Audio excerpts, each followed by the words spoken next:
mahirap gayahin ang ganitong klaseng puso mga kasaka. Kaya kung gusto nyong gayahin ito, isave nyo lang ang video na to para meron kayong balikan kung gusto nyo nang gayahin.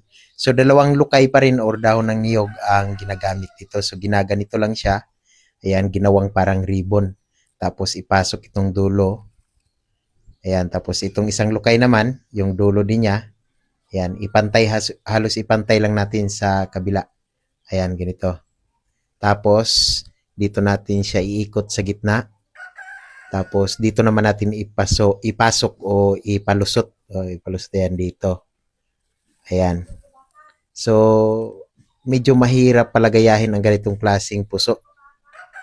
Dito naman sa kabila, paikot mo lang papasok. Ayan. Tapos dito siya. O, wag lang ituloy hanggang ganyan lang. Tapos itong kabila man, ikot papasok. Tapos ayan, salungat na sila.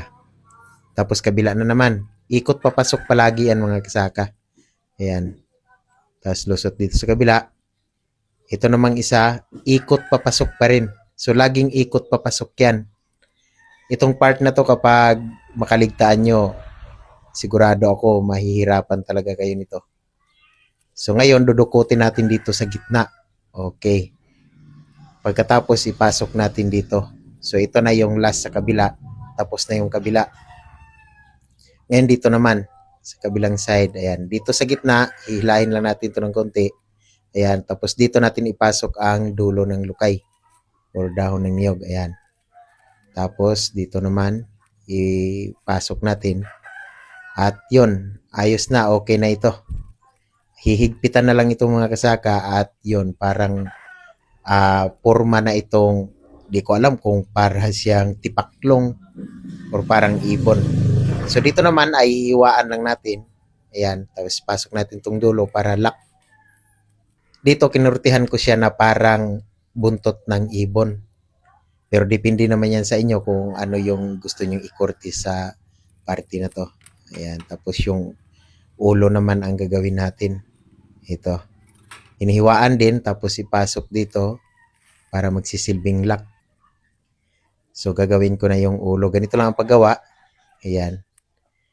Minove forward ko na yung video dahil medyo mahaba na. Yung iba kasi kapag pinapanood nila na hindi nila makuha, iiwanan na kaagad yan.